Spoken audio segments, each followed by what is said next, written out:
सबसे पहले बात मोदी सरकार के फ्लो टेस्ट की करेंगे। ये फ्लो टेस्ट हो भी सकता है और नहीं भी हो सकता है, लेकिन हुआ तो 26 जून को होगा। डेट एकदम पक्की है। यूं तो मोदी सरकार बन चुकी है, नंबर पहले ही फेवर में है। नायडू और नीतीश से ट्यूनिंग भी सेट है।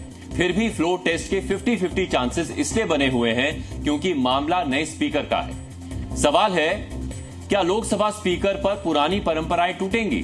क्या पहली बार लोकसभा स्पीकर का चुनाव होगा? क्या विपक्षी दल अपना स्पीकर उम्मीदवार उतारेंगे? कल रक्षा मंत्री राजनाथ सिंह के घर एनडीए की बैठक से फिर खबर आई थी कि स्पीकर पर कोई खींचतान नहीं है। टीडीपी और जेडीयू ने बीजेपी को फ्री हैंड दे रखा है। ये खबर परसों से ही है कि बीजेपी स्पीकर अपना रखेगी और डिप्टी स्पीकर सहयोगी का होगा। आजाद भारत में अब तक लोकसभा स्पीकर सर्वसम्मति से चुने गए हैं। स्पीकर सत्ता पक्ष का और डिप्टी स्पीकर विपक्ष का रहा है, लेकिन यह संसदीय परंपरा 2014 में टूट चुकी है, जब सत्ता पक्ष बीजेपी ने डिप्टी स्पीकर का पद एआईएडीएमके को दिया था। कांग्रेस दूसरा सबसे बड़ा दल थी, लेकिन उसे विपक्ष का दर्जा नहीं था। कांग्रेस के पास 2019 में भी विपक्ष का दर्जा नहीं था, लेकिन डिप्टी स्पीकर का पद बीजेपी के किसी सहयोगी के पास भी नहीं था। डिप्टी स्पीकर पद 5 साल तक खाली रहा।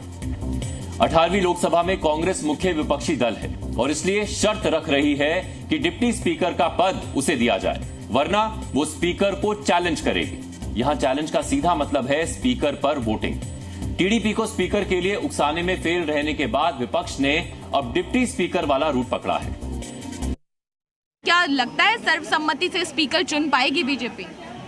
अब उन्हें थोड़े दिनों में समझ में आ जाएगा कि अब सर्वसम्मति से कुछ नहीं, अब सबसे बात करके ही सब कुछ हो पाएगा। विपक्ष कैसे डिप्टी स्पीकर के पद को लेकर कोई रणनीति तैयार कर? हमारी रणनीति बहुत जल्दी आपके सामने आएगी। इतना हम बता दें, ये सरकार चलाना अब नरेंद्र मोदी जी के बस की नहीं रहेगा। इनकी नाक में हम दम कर देंगे। स्पीकर अगर एनडीए का होता है तो डिप्टी स्पीकर निश्चित रूप से इंडिया गठबंधन का होना चाहिए। ये परंपरा शुरू से रही है और इस परंपरा को तोड़ने का काम एनडीए ने ही किया है।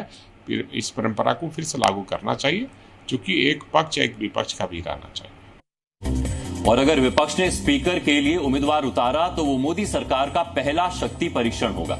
इसीलिए हम इसे पहला फ्लो टेस्ट कह रहे हैं। रहा सवाल उम्मीदवारों का, तो विपक्ष की ओर से अभी सिर्फ शर्त है, कोई नाम नहीं है, जबकि एनडीए की तरफ से ओम बिरला रेस में आगे हैं। कोई और भी नाम हो तो मुमकिन है 26 जून को ही पता चले।